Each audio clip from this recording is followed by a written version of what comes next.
महाकुंभ भगदड़ में जिसे मान लिया गया मरा हुआ, वो शख्स अचानक जिंदा कैसे मिल गया। 13वीं के बीच शख्स पहुंच गया घर।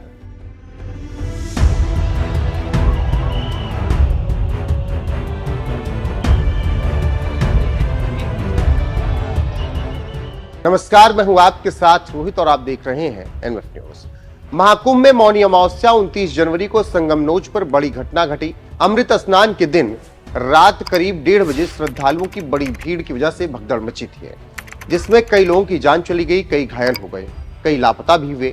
हालांकि वक्त रहते भगदड़ को कंट्रोल कर लिया गया था, वरना हादसा और बड़ा हो सकता था। वहीं इस हादसे पर विरोधियों ने योगी सरकार को खूब घेरने का प्रयास लगातार किया और व्यवस्थाओं पर सवाल उठाए।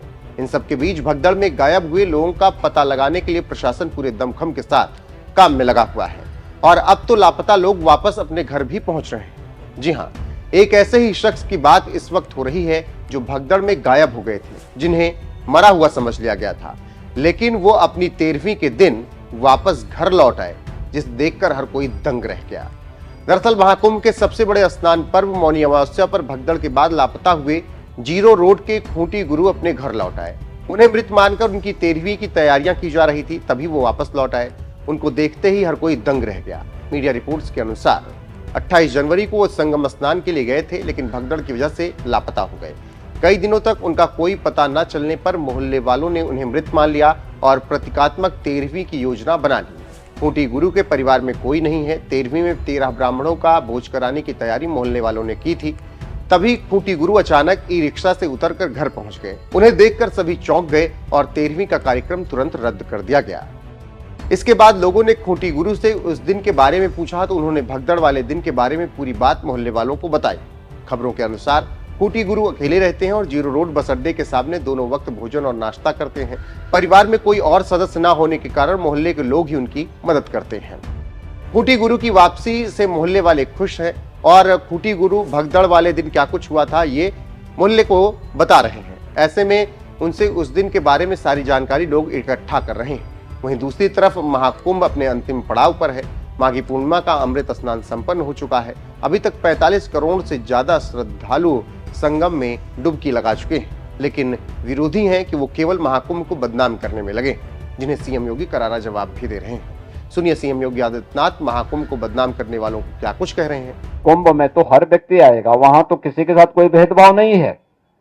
न जाति का भेद है, न पंथ का भेद है, न क्षेत्र का भेद है, न भाषा का भेद है। पूरा देश आ रहा है और 29 दिन में 45 करोड़ श्रद्धालु अब तक वहां स्नान कर चुका है। आप मुझे बताओ, भारत और चीन के बाद किसी देश के पास 45 करोड़ की आबादी निवास करती है क्या? और एक अस्थायी शहर में 45 करोड़ श्रद्धालु आकर के डुबकी लगा करके चला जाए तो इससे बड़ी बात और क्या हो सकती है। लेकिन जिनको नकारात्मकता फैलानी है, और नकारात्मकता फैलाने वाले कौन लोग हैं?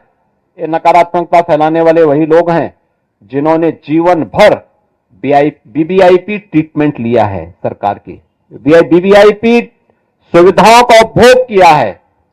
और किया ही नहीं, आने वाली पीढ़ी के लिए भी एक रास्ता खोलने का प्रयास किया था उन्होंने कि वे तो ले ही ले, लेकिन उनकी आने वाली पीढ़ी भी इस सुविधा का उपभोग करे, जैसे देश उनका बपोती हो। ये वही लोग हैं जो नकारात्मक पैदा करके भारत और सनातन धर्म के विरोध में अपने आप को सदैव खड़ा कर, सदैव उसके खिलाफ दुष्प्रचार करने में मशगूल रहते हैं। ये वही लोग हैं जो इस प्रकार का दुष्प्रचार कर रहे हैं।